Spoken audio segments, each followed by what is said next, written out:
तो आज से एक नई सीरीज शुरू करने जा रहे हैं जिसके अंदर हम देखेंगे क्लास 12 के फिजिक्स। ठीक है, आज हम पहले चैप्टर के बारे में बात करेंगे। इसके अंदर हम पहले चैप्टर का इंट्रोडक्शन देखेंगे, प्रॉपर्टीज ऑफ चार्जेस देखेंगे और मेथड ऑफ चार्जिंग देखेंगे। 2-3 टॉपिक करेंगे, छोटा सा लेक्चर देखेंगे, ज़्यादा लेंथी नहीं देखेंगे, फिर भी 1 घंटे के आसपास तो बनेगा ही। और ये चैप्टर बहुत इंपॉर्टेंट होता है आने वाले सेकंड चैप्टर और फोर्थ चैप्टर के लिए। अगर आपको ये चैप्टर अच्छे से नहीं आ रहा तो उन 2 चैप्टरों में दिक्कत होने वाली है। ठीक है, करेंगे, थोड़े से न्यूमेरिकल्स भी देखेंगे, स्टार्ट करेंगे बिल्कुल बेसिक से लेके ऊपर तक जाएंगे। ठीक है, ये चैप्टर बहुत इंपॉर्टेंट है, अगर अच्छे से करोगे तो यहाँ से जेईई मेंस तक के क्वेश्चन कराऊंगा मैं। ठीक है, स्टार्ट करते हैं फिर। Chapter number 12 physics. क्या नाम है इस चैप्टर का? Electric field and charges, electric charges and their field, electric charges and their field. यहाँ से 6 या 7 नंबर का क्वेश्चन आता है एग्जाम में। ये फर्स्ट और सेकंड चैप्टर मिला के टोटल 10 नंबर का आता है, 10 से 11 नंबर के आसपास का वेटेज है इसका। एक बहुत इंपॉर्टेंट चैप्टर होता है एग्जाम के पॉइंट ऑफ व्यू से भी, जेईई के पॉइंट ऑफ व्यू से भी और समझने के लिए भी, क्योंकि फिजिक्स का फील आता है इस चैप्टर में। ठीक है, स्टार्ट करते हैं फिर। सबसे पहले बात करते हैं कि इलेक्ट्रिक चार्ज होता क्या है। इलेक्ट्रिक चार्ज, इलेक्ट्रिक चार्ज होता क्या है? तो आज से 600 ईसा मसीह की जन्म से पहले 600 बीसी इसकी डिस्कवरी हुई थी ग्रीक में। कहाँ पे? ग्रीक एक देश है, वहां पे इसकी डिस्कवरी हुई थी। ठीक है, ये देखो, चार्ज एक ऐसी प्रॉपर्टी है जिसको हम डिफाइन नहीं कर सकते। चार्ज एक ऐसी प्रॉपर्टी है जिसको हम डिफाइन नहीं कर सकते। ये एक तरह से इंट्रिंसिक प्रॉपर्टी। क्या है? इंट्रिंसिक प्रॉपर्टी, जिसको हम आगे और फर्दर डिवाइड नहीं कर सकते हैं। ये एक फंडामेंटल मान सकते हैं इस चीज को हम। ठीक है, बाद में इसकी बहुत चीजें पढ़ाऊंगा मैं भी, लेकिन इस तरह से कोई डेफिनेशन फिक्स नहीं है। इसको कह सकते हैं एक मैटर है, प्रॉपर्टी। क्या है? मैटर की प्रॉपर्टी है। क्या है? मैटर की प्रॉपर्टी है। It is the property of matter, it is the property of matter due to which experience electric and magnetic effect, magnetic effect। ये मैटर की वो प्रॉपर्टी है जिसकी वजह से कोई matter electric and magnetic effect experience करता है। हमें करंट लगता है, हम एक मैटर है, हमें करंट लगता है। क्यों लगता है? क्योंकि हमारे पास चार्ज है। क्या है? हमारे पास चार्ज है। तो जिस बॉडी के अंदर चार्ज नहीं होता उसके अंदर इलेक्ट्रिक और मैग्नेटिक इफेक्ट कुछ भी नहीं होता है। लेकिन चार्ज आने से क्या होता है? उस मैटर के अंदर इलेक्ट्रिक और मैग्नेटिक फील्ड्स इफेक्ट करता है। ठीक है, तो इस तरह से चार्ज की बेसिक सी डेफिनेशन दिखाई है मैंने। एग्जाम के पूछा नहीं गया, लेकिन पता होना चाहिए। ठीक है, अच्छा जी, बचपन से पढ़ते आ रहे हैं। इसका सिंबल क्या होता है? 10th क्लास में ही पढ़ा होगा। क्यू से रिप्रेजेंट करते हैं। किससे रिप्रेजेंट करते हैं? क्यू से। डायमेंशंस क्या होते हैं इसके? बोलो, डायमेंशन क्या होता है? याद है 11th क्लास में एमएलटी पढ़ा होगा। क्या बोल दिया सर, 11th क्लास हमने पढ़ा ही नहीं था, है ना? चलो कोई नहीं, फिर भी थोड़ा बहुत याद होगा। याद है करंट क्या होता है? करंट क्या होता है? क्यू अपॉन में टी। क्या होता है? Charge up per unit time, कि 1 यूनिट टाइम में कितना चार्ज ट्रेवल कर रहा है, वही करंट होता है। तो यहां से देखो, इसका क्या आएगा? Q इज इक्वल टू में I इंटू टी। क्या आएगा? I into T. I is the current, T is the time. ठीक है, करंट का मेरा होता है डायमेंशन एम्पियर। ठीक है, टाइम का होता है T। तो यहां से जो मेरा चार्ज का डायमेंशन आता है वो क्या आता है? M0 L0 T1 A1।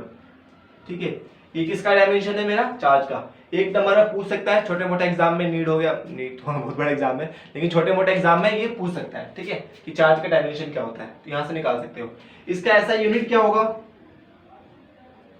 ऐसा यूनिट चार्ज का क्या होगा? सोच के बताओ, ऐसा यूनिट क्या हो सकता है? पता है? 10th क्लास में पढ़ा था, कूलम। क्या होता है? कूलम। ठीक, एक और बात, 2 तरह के होते हैं। There is 2 types of charge. 2 types of charge कौन कौन से? बिल्कुल सही, positive charge and negative charge. एक तो होता है पॉजिटिव चार्ज, एक होता है नेगेटिव चार्ज। पॉजिटिव चार्ज कैसे आता है? Due to gain of electron, sorry, due to loss of electron. ठीक, नेगेटिव चार्ज कैसे आता है? Due to gain of electron. Basic सी बात है, ऐसे चार्ज तो बिना इलेक्ट्रॉन की भी एग्जिस्ट करता है। ठीक है, due to the gain of, due to the, यहाँ पर सॉरी माफ करना भैया, due to loss of electron due to gain of electron. Negative charge electron gain करने की वजह से, पॉजिटिव चार्ज इलेक्ट्रॉन को लूज करने की वजह से। एक और बात पता होगी, like charges repel each other. जो लाइक चार्जेस होती हैं एक दूसरे को रिपेल करती हैं, मतलब धक्का देती हैं, ठीक है। जैसे चुम्बक का होता है, चुम्बक का दो पोल एक जैसा होगा तो एक दूसरे को रिपेल करते हैं, पीछे की तरफ धक्का देते हैं, वही इसके साथ होता है, ठीक है। और दूसरी प्रॉपर्टी क्या है इसकी, अनलाइक चार्जेस मतलब ऑपोजिट चार्ज, ठीक है। अनलाइक चार्जेस अट्रैक्ट ईच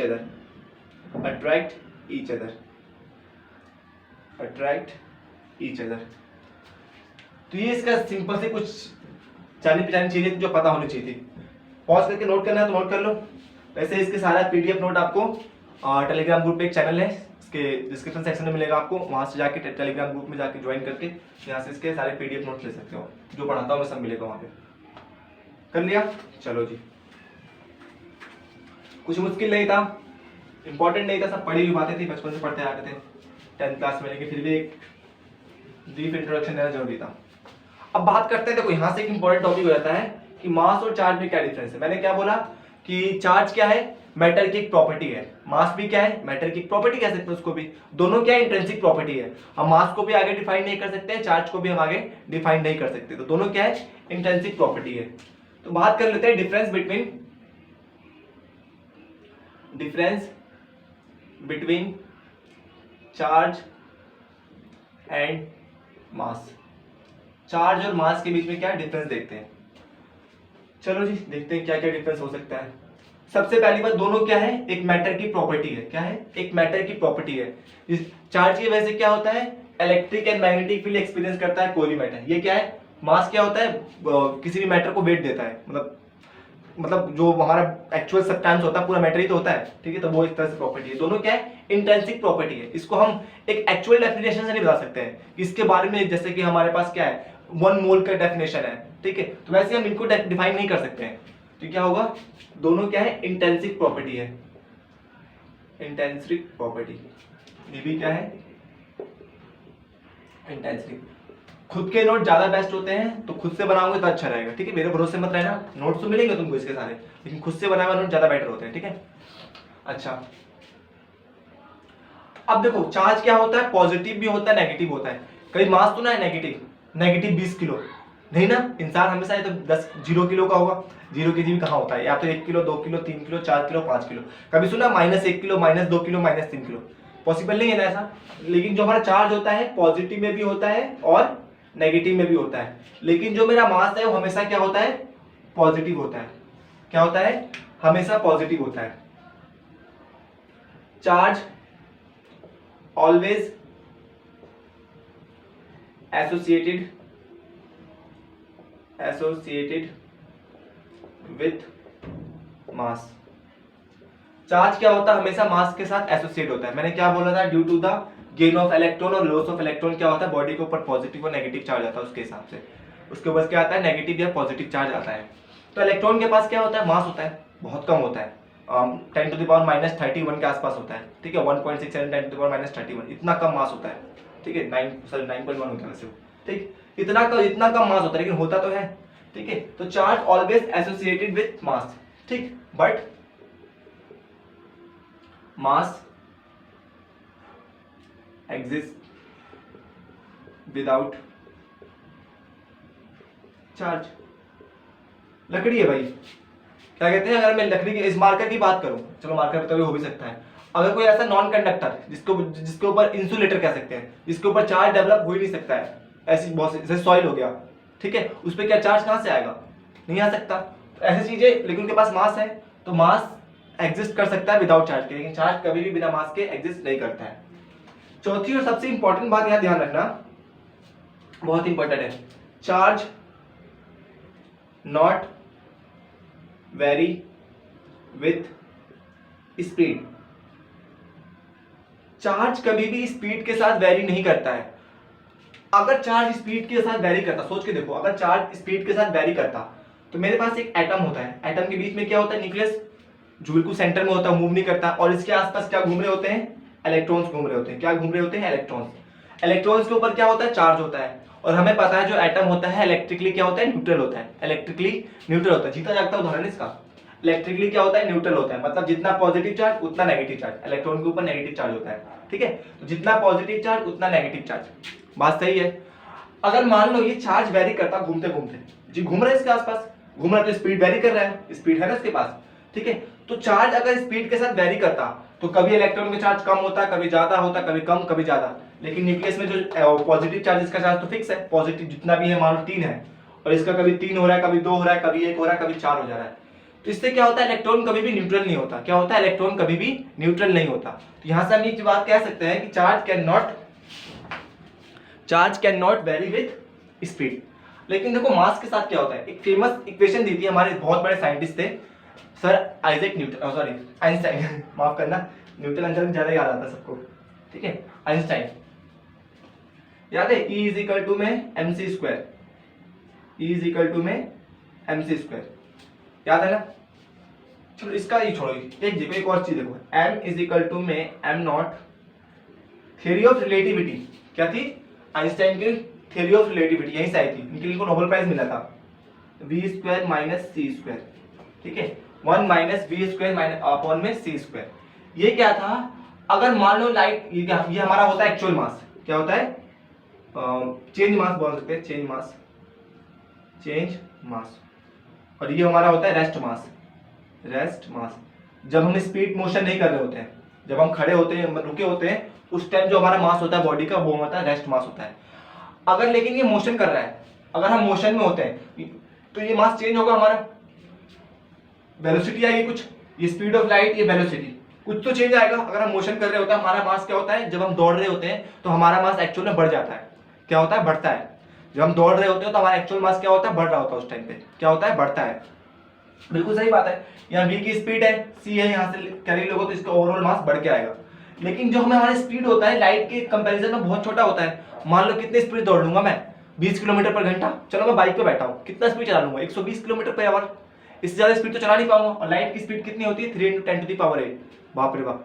उसके कंपैरिजन में क्या होता है, हमारा स्पीड नेग्लिजिबल है, हमारा स्पीड क्या है, नेग्लिजिबल है, इसीलिए हमें फील नहीं होता। जब हम दौड़ रहे होते हैं तो हमारा मास क्या होता है, बढ़ता है, लेकिन हमें उस टाइम फील नहीं होता है, क्यों, क्योंकि नेग्लिजिबल है।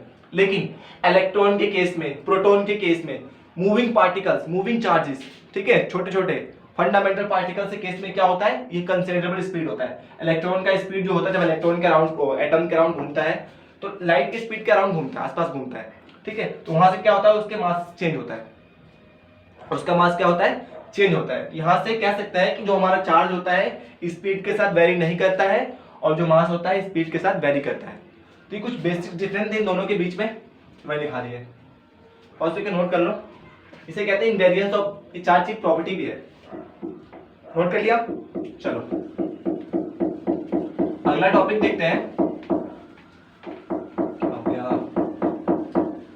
एक इंपॉर्टेंट हो जाता है यहां से, अगर ध्यान दे तो, माफ करो थोड़ा सा टाइम इस टाइम खराब चल रहा है ना, बाहर जानते हो कितना भी इस टाइम, अगर देख रहे हो वीडियो पता ही होगा कि दिल्ली में क्या पोजीशन है इस टाइम कोरोना वजह से, सो थोड़ा सा प्रिकॉशन रखना। चलो जी आगे देखते हैं, प्रॉपर्टीज ऑफ चार्ज। एक इंपॉर्टेंट टॉपिक है ये, प्रॉपर्टीज ऑफ चार्ज, ठीक। तो चार्ज की पहली प्रॉपर्टी, चार्ज इज ट्रांसफेरेबल।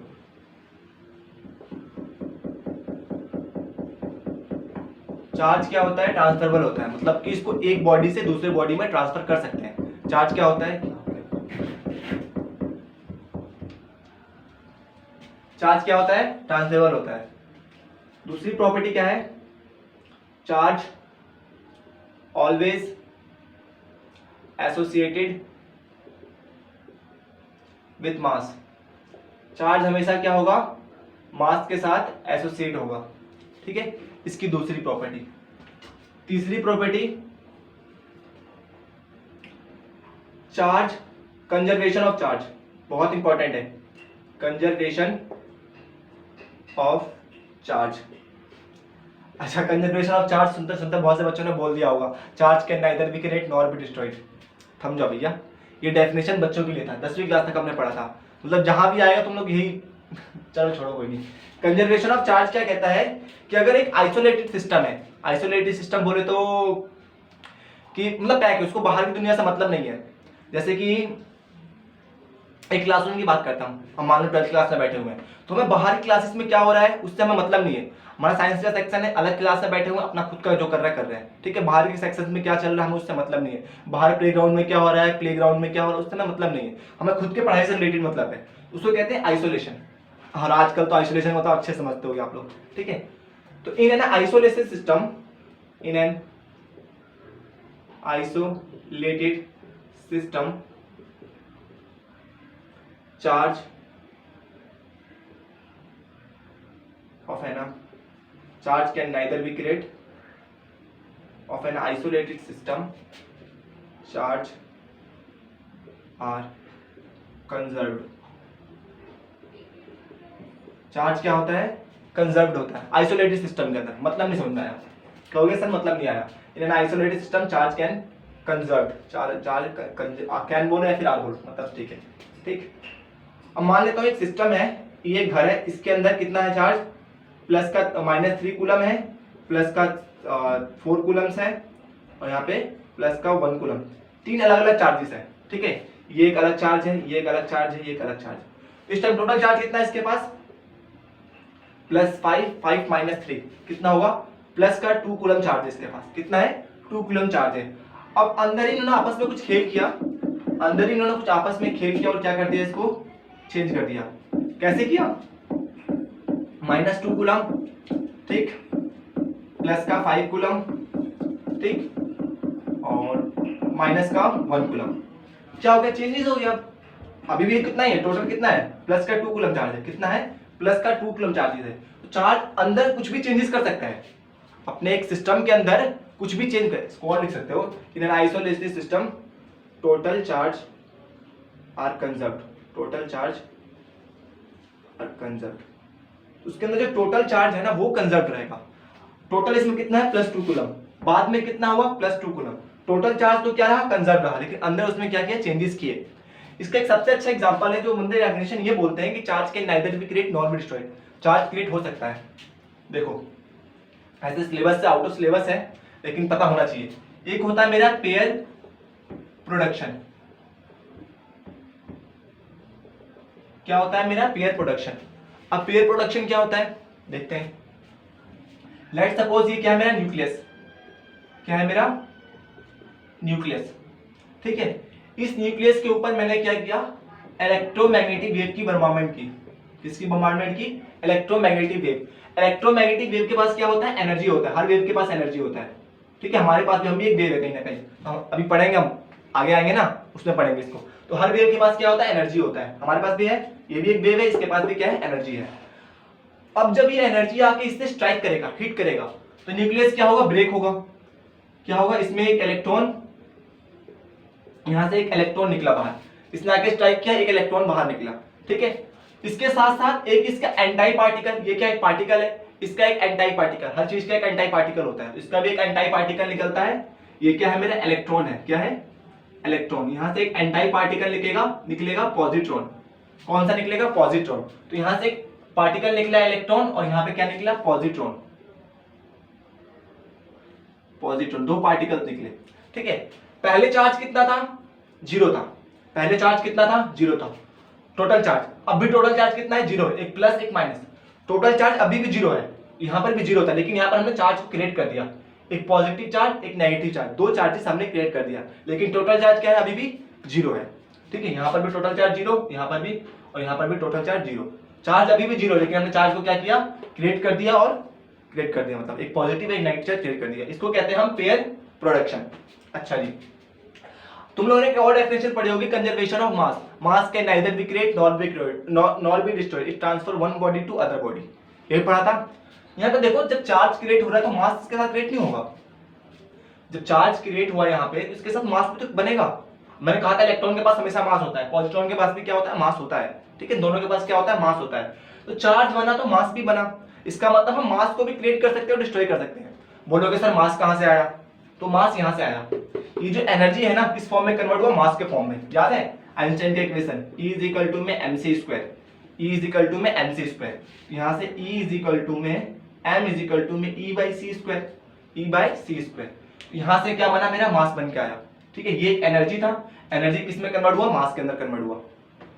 कह सकते हैं अगर आपसे कोई डेफिनेशन पूछेगा, law of conservation of charge पूछेगा, तुम पूछो किसी से, कोई तुम ये बोलेगा charge can nether be created nor be destroyed, उसको ये दिखाना भाई, थम जा भाई थम जा, ये देख ले ऐसा हो सकता है। और चार्ज को हम डिस्ट्रॉय भी कर सकते हैं, कैसे भाई? अगला एक फिनोमेना होता है pair annihilation, annihilation, pair annihilation. बोलो क्या ही पढ़ा रहे हो, मतलब ऐसा होता है। ठीक है, पेयर एनिहिलेशन। इसमें क्या होता है, मेरे पास एक पॉजिट्रॉन था और एक क्या था, मेरे पास इलेक्ट्रॉन था, एक पॉजिट्रॉन था और एक इलेक्ट्रॉन था। अब देखो एक पार्टिकल को जब अपना एंटाई पार्टिकल मिलता है ना, तो क्या कर लेते हैं, शादी अरे शादी नहीं करते हैं, मतलब एक पॉजिटिव और एक नेगेटिव जब आपस में मिलते हैं तो किस में कन्वर्ट हो जाते हैं, एनर्जी में कन्वर्ट होते हैं। किस में कन्वर्ट होते हैं, एनर्जी में, एच म्यू स्क्वायर। ठीक है, किस में कन्वर्ट हो गए ये दोनों, एनर्जी में कन्वर्ट हो गए। दोनों के पास मास था, मास कहां चला गया, एनर्जी में कन्वर्ट हो गया। ठीक है, दोनों क्या बन गए, वेव बन गए। क्या बन गए, वेव। इस तरह से क्या होता है, हम चार्ज को डिस्ट्रॉय भी कर सकते थे। यहाँ पे चार्ज था प्लस और माइनस, यहाँ पे कोई चार्ज नहीं है, टोटल चार्ज यहाँ पर भी जीरो था, यहाँ पर भी जीरो है। ठीक है, तो चार्ज को क्रिएट भी कर सकते हैं, हम डिस्ट्रॉय भी कर सकते हैं। तो एक अच्छा टॉपिक था, पॉज करके नोट करो, शायद कहीं नहीं मिलेगा तुम्हें। कर लिया,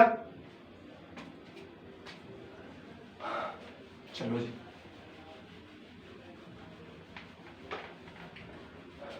अगला आता है मेरा, तीन प्रॉपर्टीज हो गई ना। चौथा प्रॉपर्टी है invariance of charge. Invariance of charge कुछ नहीं है, अभी देखा था हमने, 4 invariance of charge. Invariance of charge क्या कहता है कि जो चार्ज होता है ना, स्पीड के साथ वेरी नहीं करता है, देखा था हमने। ठीक है, charge not very with, charge not very with speed. जो चार्ज होता है स्पीड के साथ वेरी नहीं करता है। कौन कहता है, इनवेरियंस ऑफ चार्ज की प्रॉपर्टी। इंपॉर्टेंट नहीं था, इंपॉर्टेंट ये है पांचवा, मोस्ट इंपॉर्टेंट, यहां से सवाल आता है पेपर में। ठीक है, quantization of charge, quantization of charge. पता नहीं आप में से कितने लोग ये जानते होंगे, वॉल्टर लुईस सर जी को, ग्रेट, द ग्रेट सर। ठीक है, क्वांटाइजेशन ऑफ चार्ज। अब क्वांटाइजेशन का मतलब क्या होता है, क्वांटाइजेशन का मतलब होता है कोई चीज जो फिक्स अमाउंट में हो। क्या हो, फिक्स अमाउंट में, anything is given in fix amount, anything given in fix amount, fix amount. कोई भी चीज अगर फिक्स अमाउंट में गिवन है उसको हम कहते हैं क्वांटाइजेशन ऑफ चार्ज।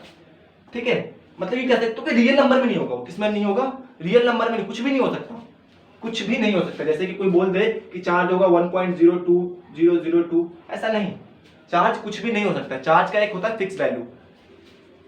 जैसे कि अगर मैं इस मार्कर की बात करूं, तो अगर मैं दुकान पे मार्कर ले जाता हूं, उससे ये बोलूंगा कि 1 किलो मार्कर दे दो, 1 किलो मार्कर का मतलब नहीं बनता है। ठीक है, 200 ग्राम मार्कर दे दो, या फिर 3.5 मार्कर दे दो, 5.5 मार्कर दे दो, ऐसा तो मतलब नहीं है। या तो मैं उससे 1 मार्कर लूंगा, 2 मार्कर लूंगा, 3 लूंगा, 4 लूंगा। ठीक है, ऐसे लूंगा, ऐसा तो नहीं है इसको 3.5 मार्कर मांगूंगा या 1 मार्कर और 1 कैप दे दो, ऐसा पॉसिबल नहीं होता ना। वही कहानी इसके साथ भी है, चार्ज के साथ भी, कि चार्ज कुछ भी नहीं हो सकता, एक फिक्स चीज होती है, उसको कहते हैं हम चार्ज। तो इसकी प्रॉपर डेफिनेशन, जो सबसे अच्छी डेफिनेशन मानी जाती है, the smallest charge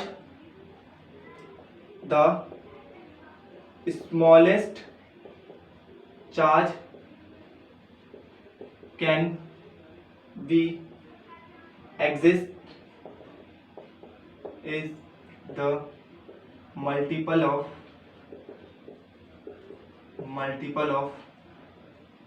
charge on one electron। एक इलेक्ट्रॉन के ऊपर जितना चार्ज होता है, charge of 1.67 into 10 to the power -19 coulomb, इसके मल्टीपल में मिलेगा। The smallest charge can be exist is the multiple of charge of 1.67 into 10 to the power -19 coulomb. यहां तो इतना चार्ज लो, या तो इसका दो गुना ले लो, या तो इसका 3 गुना ले लो, या तो इसका 4 गुना ले लो। तुम दुकान पे जाके बोल लो भैया मेरे को 1.03 चार्ज दे दो, दुकानदार मार के भगा देगा, बोलेगा पागल भाई मैं मेरे पास इतना चार्ज बना ही नहीं है, मैं दूंगा ही नहीं। या तो तुम इतना चार्ज लो, या तुम इसका 2 गुना लो, या तुम इसका 3 गुना लो, ठीक है, मतलब इसके मल्टीपल में ले सकते हो, ठीक है। या कह सकते हो smallest charge can be exist is integral multiple of the charge of 1.67 10 to the power इतना प्लस। इसको कह सकते हैं फंडामेंटल चार्ज, फंडामेंटल चार्ज।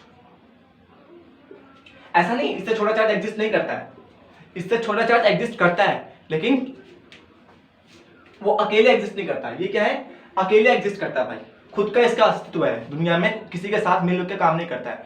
इससे छोटे चार्ज एग्जिस्ट करते हैं। फॉर एग्जांपल क्वार्क की बात कर लेते हैं हम। क्वार्क्स सुना होगा बहुत जगह, क्वार्क्स देखो कितने तरह, 6 तरह के क्वार्क्स होते हैं। एक होता है हमारा अप क्वार्क, ठीक, एक होता है डाउन क्वार्क, ठीक, एक होता है मेरा अप डाउन टॉप क्वार्क, एक होता है स्ट्रेंज, और एक मतलब कुछ ऐसे करके क्वार्क्स होते हैं टोटल, अप डाउन, ये 4 होता है, ठीक है। ये डाउन होता है और इसका याद नहीं आ रहा, ठीक है, इसका याद नहीं आ रहा। इसमें क्या होता था, इसके जो आपके अंदर जो चार्ज होता है वो 2/3 चार्ज ऑफ इलेक्ट्रॉन, मतलब जितना चार्ज इलेक्ट्रॉन के ऊपर होता है उसका 2/3 पार्ट इसके अंदर चार्ज होता है। मतलब अगर एक इलेक्ट्रॉन का चार्ज है, चार्ज के ऊपर कितना होता है 1.67 × 10 to the power -19 coulomb charge होता है, उसका 2/3 चार्ज अप के अंदर होता है। डाउन के अंदर कितना होता है 1/3 चार्ज, ऐसे इसके अंदर भी 2/3, इसके अंदर भी 2/3। बोलोगे सर ये पाए कहाँ जाते हैं, तो बिल्कुल सही बात है, ये मिलते हैं हेड्रॉन्स के अंदर, हेड्रॉन्स के अंदर। कहाँ मिलते हैं, हेड्रॉन्स के अंदर मिलते हैं। अगर मैं एक हेड्रॉन की बात करूं तो एक हेड्रॉन बना है 2 अप और एक डाउन से, किससे, 2 अप क्वार्क से और एक डाउन क्वार्क से बना है। इसको पता है क्या कहते हैं, प्रोटॉन। क्या कहते हैं, प्रोटॉन। देखो कैसे, आपके ऊपर कितना चार्ज है 2/3, ठीक है, कितने अप है 2 अप है, 2/3, इसके ऊपर -1/3 होता है, और इसके ऊपर कितना है -1/3, तो -1/3, तो कितना हो जाएगा मेरा 4 -1/3, 3/3, तो कट के कितना आया मेरा 1। प्रोटॉन के ऊपर प्लस का 1 चार्ज होता है। अच्छा जी, अगर एक बात करें हम इसकी, तो 2 डाउन क्वार्क से और एक अप क्वार्क से बनता है, कौन, इलेक्ट्रॉन, ठीक, इलेक्ट्रॉन किससे बनता है, 2 डाउन क्वार्क से एक अप क्वार्क से बनता है। करोगे तो इसका -1 चार्ज आएगा, करके देख लेना, ठीक है। तो इस तरह से इंपॉर्टेंट टॉपिक था, यहाँ से पॉज करके नोट करो। अरे हाँ, मेन चीज तो भूल ही गया, ये तो क्या थी इसकी डेफिनेशन। यहाँ से एक फॉर्मूला आता है, तो चार्ज का क्या बना है देखो, the smallest charge can be exist is the integral multiple of a charge of the 1 electron ही बोल सकते हैं इसको, 1 इलेक्ट्रॉन, एक इलेक्ट्रॉन के ऊपर इतना चार्ज होता है, ठीक है। अच्छा जी, यहाँ से फॉर्मूला क्या बन के आया चार्ज का, Q इज इक्वल टू में इंटीग्रल मल्टीपल मतलब n plus minus charge of electron E, ठीक है। तो ये मेरा क्या बन के आता है, चार्ज का फॉर्मूला बन के आता है। अगर चार्ज निकालना है तो हम ऐसे निकालते हैं, प्लस माइनस कुछ भी हो सकता है इनकी वैल्यू, ठीक है, वो इंटीग्रल मल्टीपल है। पॉज करके नोट करो, यहाँ से 1-2 क्वेश्चन करते हैं, फिर आगे देखते हैं। लेंथ क्या हुई वीडियो की भाई, 28 मिनट्स कर लिया। Now proceed for the next. Fan of करके, लाइट की वजह ज्यादा गर्मी लगती है, काफी ज्यादा लाइट करना पड़ता है। अभी भी थोड़ी कैमरा क्वालिटी में थोड़ी अभी प्रॉब्लम है, ठीक है, जल्दी जल्दी ठीक करेंगे इसको, ठीक है। यहाँ से एक तो क्वेश्चन करते हैं, ठीक है। बोलोगे थ्योरी पढ़ा जा रहा, क्वेश्चन तो किया ही नहीं है, ये तो क्वेश्चन कर लेते हैं। तो पहला क्वेश्चन क्या कह रहा हूं मैं कि can a charge of body, क्या किसी बॉडी के ऊपर चार्ज हो सकता है, कितना, 8.0 × 10 टू द पावर -38, -19 रख लो, -19, क्या किसी बॉडी के ऊपर इतना चार्ज हो सकता है। अच्छा जी, देखो मैंने तुम्हें स्टार्टिंग में क्वांटिजेशन ऑफ चार्ज क्या कहता है कि किसी भी बॉडी के ऊपर कुछ भी चार्ज नहीं हो सकता है, किसी भी बॉडी के ऊपर कुछ भी चार्ज नहीं हो सकता। अभी इसका फील आएगा। इसका सेकंड पार्ट देख लो, 0.8 × 10 टू द पावर -19, क्या किसी बॉडी के ऊपर इतने चार्ज हो सकते हैं? देखते हैं कैसे करेंगे इन सवाल के ऊपर। तो देखो Q इज इक्वल टू में प्लस माइनस एन ई, यही फॉर्मूला था क्वांटिफिकेशन ऑफ चार्ज का। किसी बॉडी के ऊपर इतना चार्ज हो सकता है नहीं, कैसे पता लगाएंगे? देखो चार्ज कितना रखना है, मुझे इतना रखना है, तो Q की जगह 8.0 into 10 to the power minus 19 coulomb. And charge of electron कितना होता है? 1.6 into 10 to the power minus 19 coulomb. मुझे n की वैल्यू देखनी है, यहाँ से n को अकेला करो, 8.0 into 10 to the power minus 19, और यहाँ से कितना आ जाएगा 1.6 into 10 to the power minus 19। Minus 19 से माइनस 19 चल बसा, यहाँ क्या बचा 8.0 और 16 इज इक्वल टू में n, तो यहाँ से कितना आ जाएगा 5 आएगा। n की वैल्यू कितनी है? 8 5 16 5 से 80 होता है, ठीक है। n की वैल्यू कितनी है? 5। तो 5 क्या है? इंटीजर है। क्या है? इंटीजर है। तो किसी बॉडी के ऊपर इतना चार्ज हो सकता है। अगर मान लो ये पॉइंट में आता 5.1 5.2 3.9, नॉट पॉसिबल, नॉट पॉसिबल। यहाँ से कह सकते हैं किसी बॉडी के ऊपर इतना चार्ज नहीं हो सकता। सेकंड पार्ट देख लेते हैं, क्लियर हो जाएगा। क्या किसी बॉडी के ऊपर इतना चार्ज हो सकता है? पॉज करके खुद से नोट करके बताओ, जल्दी कमेंट सेक्शन में इसका आंसर देना। कर लिया? चलो जी देखते हैं। 0.8 into 10 to the power minus 19 coulomb is equal to में n इंटू ई। ई के ऊपर कितना चार्ज होता है बता सकते हो? 1.6 into 10 to the power minus 19, minus 19 से माइनस 19 चल बसा, ये 1.6 इधर आएगा, तो 0.8 अपॉन में 1.6 इंटू इज इक्वल टू में n, 8/16 comes to be 1/2, 0.5। n की वैल्यू कितनी आ गई? 0.5 आ गई। इसका मतलब किसी भी बॉडी के ऊपर 0.8 into 10 to the power minus 19 coulomb charge नहीं हो सकता। क्यों? क्योंकि n की वैल्यू एक इंटीजर नहीं है। n की वैल्यू क्या होनी चाहिए? हमेशा इंटीजर होनी चाहिए। ये बात क्लियर होनी चाहिए आपको हमेशा। प्लस माइनस चलेगा, इंटीजर का मतलब प्लस माइनस कुछ भी होता है। अब आपको इंटीजर नहीं पता 12th क्लास में हो तो फिर डूब के मर जाओ। कर लिया? पॉज करके नोट करो, फिर अपने अगले टॉपिक के ऊपर चलते हैं। अगला कंडक्शन, छोटा छोटा लिखा था बोर्ड पे, आया भी नहीं था, ठीक है। देखो कंडक्शन से क्या समझते हैं हम लोग कि मेरे पास दो ऑब्जेक्ट रहेंगे। क्या रहेगा? एक क्या है मेरे पास? ऑब्जेक्ट है। लेट सपोज ये बॉडी ए है, ये क्या है? अनचार्ज है। क्या है? अनचार्ज है। यहाँ पे मेरे पास दूसरी बॉडी है, ये क्या है? ये चार्ज है। ये क्या है? ये चार्ज बॉडी है, ठीक है। कंडक्शन में चार्ज बॉडी है, ये क्या है मेरा? अनचार्ज बॉडी है। अब क्या करें कंडक्शन में? दोनों इसमें किससे होते हैं? कंडक्टर को चार्ज करते हैं। किसमें? हम कंडक्टर्स को चार्ज करते हैं, ठीक है। अब दोनों बॉडी को क्या लाएंगे? हम क्लोज लेके आएंगे, दोनों को टच करेंगे, वो टच मी वाला खेल होगा इसके अंदर। ये दोनों क्या हो गया? आपस में टच किया इन दोनों को, ये बॉडी ए, ये बॉडी बी। अब क्या होगा? ये चार्ज था, ये अनचार्ज था, तो इसका चार्ज वाला क्या होगा? डिस्ट्रीब्यूट हो जाएगा। चार्ज क्या होगा? दोनों में डिस्ट्रीब्यूट हो जाएगा। मान लो इसके अंदर पॉजिटिव पॉजिटिव चार्ज था, तो अब क्या होगा? ये पॉजिटिव चार्ज इसमें चला जाएगा। क्या चला जाएगा? कुछ पॉजिटिव चार्ज इसके अंदर चले जाएंगे। कितना जाएगा वो बॉडी के ऊपर डिपेंड करता है, ठीक है। इसको कहते हैं charging by the conduction. Charging by the conduction, एक अनचार्ज बॉडी को दूसरे चार्ज बॉडी से कंडक्ट करोगे तो चार्ज क्या होगा? ट्रांसफर हो जाएगा। कब तक ट्रांसफर होगा? जब तक दोनों बॉडी के अंदर क्या हो जाए? इक्वल चार्ज ना हो जाए। लेट सपोज जब इक्वल चार्ज हो नहीं भी डिपेंड नहीं करता है, उसके मटेरियल के ऊपर डिपेंड करता है कि मटेरियल कैसा है, उसका शेप एंड साइज कैसा है, ठीक है। इस तरह से हम किसी बॉडी को चार्ज कर सकते हैं। चार्जिंग बाय ऑब्जेक्ट, इसकी डेफिनेशन क्या होगी? Charging by an object with contact of other charged object. एक चार्ज ऑब्जेक्ट से दूसरे बॉडी को कांटेक्ट में लाएंगे तो क्या हो जाएगा? वो दूसरा पहला ऑब्जेक्ट भी क्या हो जाएगा? चार्ज हो जाएगा, ठीक है। एक बात याद रखना, अगर दोनों बॉडीज आइडेंटिकल होगी, आइडेंटिकल बॉडीज, अगर आइडेंटिकल बॉडीज का खेल हो, मतलब आइडेंटिकल मतलब उसका शेप एंड साइज बिल्कुल सेम हो, ठीक है। मान लो मेरे पास दो बॉल है, दोनों का रेडियस कितना है? 5 सेंटीमीटर है, दोनों क्या है? आइडेंटिकल है, ठीक है। इसके ऊपर कितना था? 6 कूलम चार्ज था। कितना था? 6 कूलम चार्ज था। ये अनचार्ज था। दोनों क्या है? आइडेंटिकल है। तो जब दोनों को आपस में टच करेंगे, दोनों बॉडीज को जब आपस में टच करेंगे तो क्या होगा? चार्ज डिवाइड हो जाएगा। कैसा डिवाइड होगा? इक्वली डिवाइड होगा। मतलब 3 इसके अंदर आ जाएगा, 3 इसके अंदर आ जाएगा। आया समझ में? आधा, बहुत से टीचर्स ये बताते हैं कि चार्ज आधा आधा बढ़ जाएगा, हमेशा नहीं बटेगा। चार्ज आधा आधा हमेशा नहीं बढ़ता है। कब बढ़ता है? जब दोनों बॉडी क्या हो, आइडेंटिकल हो। याद रखना इस बात को, ठीक है। दोनों बॉडी क्या हो, आइडेंटिकल हो, तब क्या होगा, चार्ज आधा आधा बढ़ेगा। तो यहाँ पे चार्ज क्या होगा, इक्वली डिवाइड हो जाएगा, ठीक है। यहाँ से एक बहुत फेमस क्वेश्चन आता है कि मेरे पास 3 बॉडीज है, ए बी सी, इसके ऊपर प्लस का 3 कूलम, प्लस का 3 कूलम, माइनस का 6 कूलम, ये चार्ज है।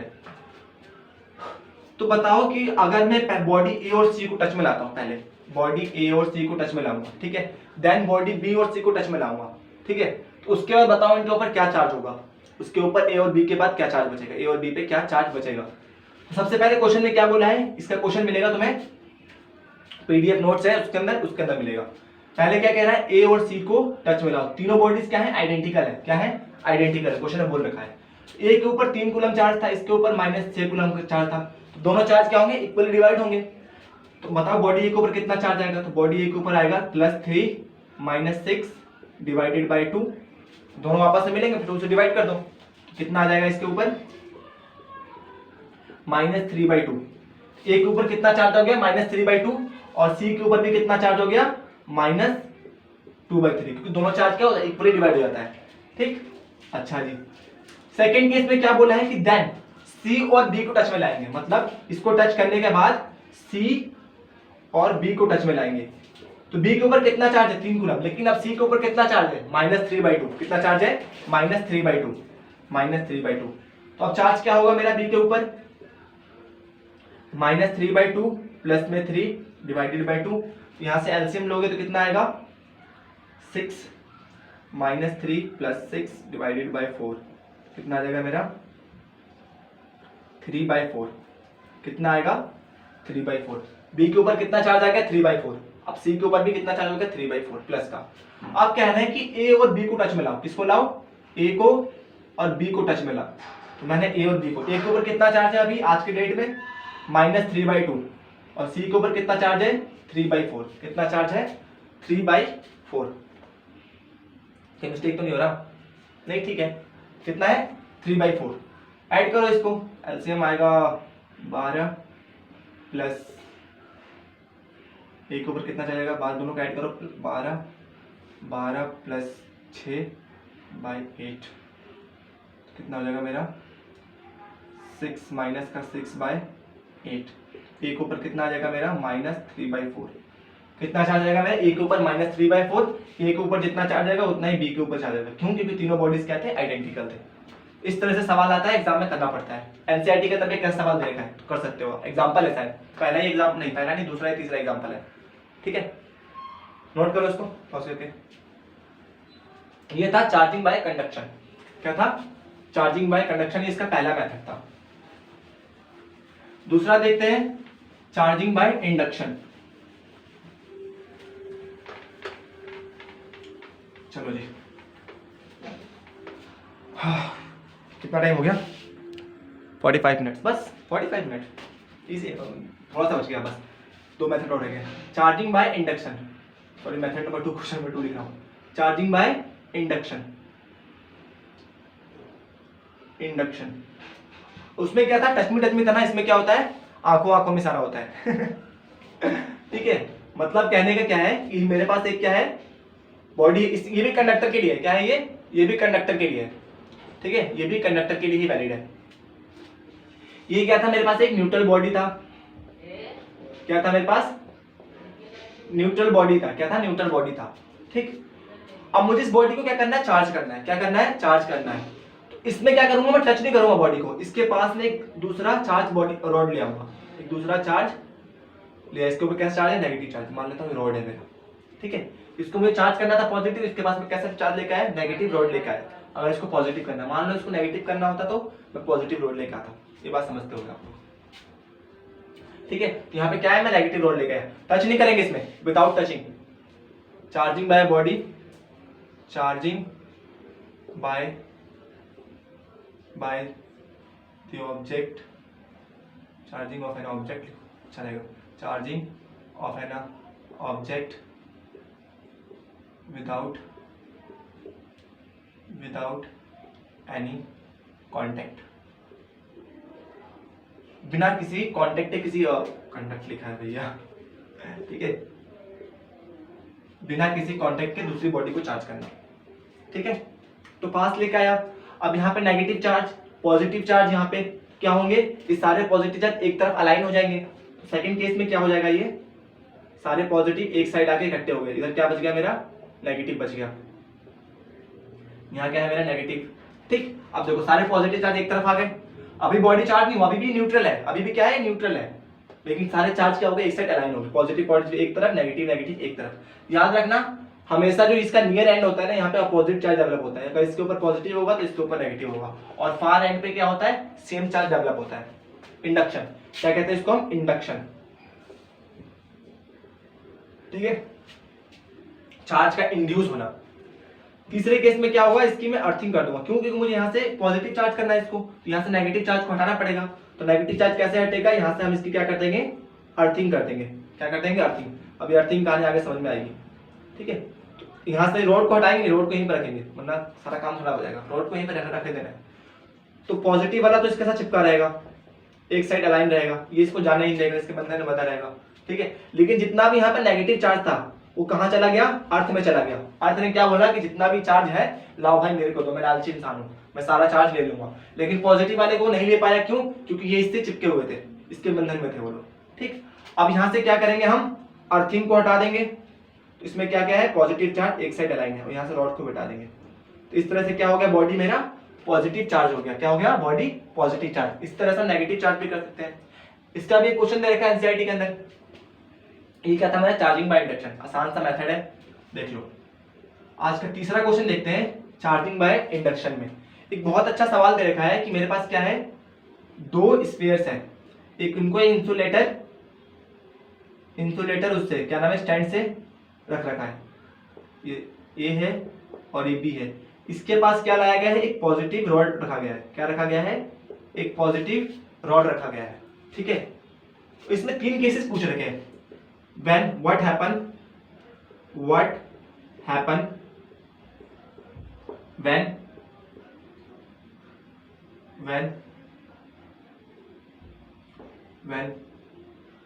spheres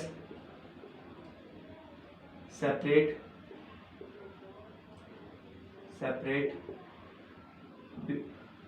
after removing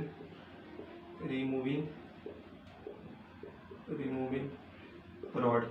दूसरे केस में बोलेगा बिफोर रिमूविंग इलेक्ट्रॉन, आफ्टर और बिफोर, मतलब क्वेश्चन देख लेगा वहां से। ठीक है, तो क्वेश्चन में कहने का मतलब क्या है इसका, कि अगर हम रॉड को पहले रिमूव कर देते हैं, देखो यहाँ पर क्या रॉड है, तो इसमें चार्ज डेवलप होगा। ये मान लो मेरा ए बॉडी है, ए बी, यहाँ पे प्लस का रॉड है, इस वाले में नेगेटिव नेगेटिव चार्ज डेवलप होगा, और इस वाले में पॉजिटिव पॉजिटिव चार्ज डेवलप होगा। होगा नहीं होगा। ठीक है, क्या कह रहा है कि what happen when rod is removed, rod को रिमूव करो और क्या करो, स्फीयर को सेपरेट करो। पहले क्या किया इसने, रॉड को रिमूव किया। पहले क्या किया इसने, रॉड को रिमूव किया। जब ये रॉड को रिमूव कर देगा, दोबारा चार्ज क्या हो जाएगा, आपस में घुल मिल जाएंगे, अनचार्ज हो जाएंगे। ठीक है, तो इसका आंसर क्या होगा, बोथ स्फीयर आर अनचार्ज्ड। उस केस में क्या रहेंगे, स्फीयर्स अनचार्ज रहेंगे। ठीक है, दूसरे केस में क्या कह रहा है कि पहले क्या करो, स्फीयर्स को सेपरेट करो, देन रॉड को रिमूव करो। उस केस में क्या होगा, जब पहले इसको मैं सेपरेट कर दूंगा, इसको उठा के यहाँ से उठा के यहाँ ले आया। ठीक है, इसमें क्या रहेगा, पॉजिटिव रहेगा, यहाँ पे नेगेटिव रह गया। उसके बाद सेपरेट कर रहे तो उसमें पॉजिटिव चार्ज अलग रह गया, नेगेटिव चार्ज अलग रह गया। अब रॉड का मतलब हटाओ ना हटाओ। ठीक है, तो क्या हो जाएगा, स्फीयर ए पॉजिटिवली चार्ज और स्फीयर बी नेगेटिवली चार्ज। ठीक, क्लियर है। तीसरा केस क्या बोल रहा है कि दोनों स्फीयर्स के ऊपर क्या इक्वल चार्ज डेवलप होगा, जरूरी नहीं है। ठीक है, कितना चार्ज डेवलप होगा, ऐसे इक्वली चार्ज डेवलप होगा। इसमें ना इंडक्शन के अंदर ना साइज मैटर, ये सब मैटर नहीं करता है। इंडक्शन के अंदर क्या होता है, कभी भी साइज, देखो कंडक्शन के अंदर क्या था, साइज मैटर करता था। अगर आइडेंटिकल बॉडी होगा तो चार्ज इक्वली डिस्ट्रीब्यूट हो, इसमें ऐसा कुछ नहीं है। इंडक्शन के अंदर टच कर ही नहीं थे हम, तो इसके अंदर चार्ज मैटर होगा, साइज मैटर नहीं करता है, इक्वल डिस्ट्रीब्यूट होगा नहीं होगा। ठीक है, बस इस तरह से ये पार्ट होता है खत्म। एक और टॉपिक रहेगा इंपॉर्टेंट, यहीं पर लिख लो। तीसरा method, charging by friction. Charging by friction. Friction से किसी बॉडी को चार्ज कैसे कर सकते हैं, तो इसकी डेफिनेशन लिख देता हूं। व्हेन टू ऑब्जेक्ट, अच्छा ये इंसुलेटर के लिए होता है, किसके लिए होता है, इंसुलेटर्स को भी चार्ज कर सकते हैं इससे। अरे गुब्बारे वाला एग्जांपल देखा है, जब हमें वो क्या नाम है बर्थडे पार्टीज में जाते हैं तो गुब्बारे को पहले सर में रगड़ते हैं, देन उसको हम वॉल से क्लिक कर देते हैं, वो चिपक जाता है। क्या होता है, चिपक जाता है। क्या होता है उस केस में, चार्ज डेवलप होता है। जब तुमने उसको अपने बलून को अपने सर पर उसको रब किया तो उसमें से क्या हुआ, चार्ज उसके ऊपर डेवलप हुआ। कैसे डेवलप हुआ बताऊंगा। चार्ज डेवलप हुआ, दीवार के ऊपर पॉजिटिव है, उसका अपोजिट चार्ज होगा, रखोगे वो चिपक जाएगा, क्योंकि पॉजिटिव और नेगेटिव क्या करते हैं, एक दूसरे को अट्रैक्ट करते हैं। ठीक है, दोनों गुब्बारा बलून क्या होगा, उसके ऊपर चिपक जाएगा। ठीक है, स्टिक कर जाएगा। तो व्हेन टू ऑब्जेक्ट रब each other than develop charge on both bodies, opposite charge on both body, both object, दोनों ऑब्जेक्ट के ऊपर क्या हो जाएगा, अपोजिट चार्ज डेवलप होगा। ऐसा क्यों होता है, जब हम किसी, मान लो ये मार्कर है, इसको मैं अपने हाथ पे रब कर रहा हूँ, अपने हाथ पे क्या कर रहा हूँ, रब कर रहा हूँ। तो रब कर रहा हूँ तो क्या हो रहा है, मुझे हीट प्रोड्यूस होता है। रब करने पे क्या होता है, हीट प्रोड्यूस होता है। तो जब हीट प्रोड्यूस होगा तो इसके अंदर क्या जाएगा, आयोनाइजेशन एनर्जी। 11th क्लास में पढ़ रखा होगा, बोला सर फिर 11th क्लास की बात, मैंने तो पढ़ा ही नहीं है। तो क्या होगा, तो इसमें आयोनाइजेशन एनर्जी जाएगा, केमिस्ट्री में पढ़ा होगा, आयोनाइजेशन एनर्जी जाएगा। आयोनाइजेशन एनर्जी से क्या होगा, इलेक्ट्रॉन यहाँ से कूद के बाहर आएगा, उसको एनर्जी मिलेगा, कूद के बाहर आएगा। तो जब यहाँ से इलेक्ट्रॉन बाहर आया तो इसके ऊपर कैसा हो गया, पॉजिटिव चार्ज आ गया। कैसा आ गया, पॉजिटिव चार्ज। इसके ऊपर कैसा है, नेगेटिव चार्ज, दीवार के ऊपर कैसा है, नेगेटिव चार्ज। इसको मैं करूंगा, चिपक जाएगा इसके साथ। ठीक है, ये भारी ऑब्जेक्ट इसलिए चिपकेगा, बलून चिपक जाता है। ठीक है, इस तरह से होता है चार्जिंग बाय द फ्रिक्शन। तो this is all about the first lecture. ठीक है, अच्छे से करना, नोट्स बनना, जितने भी क्वेश्चन कराए हैं कर लेना, और ट्राई करूंगा कि मैं अलग से एक्स्ट्रा क्वेश्चन पीडीएफ में डाल दूं वहाँ पे। ठीक है, तो तब तक भी मिलते हैं नेक्स्ट वीडियो में, जल्दी मिलेंगे। नोट करो पोस्ट करके।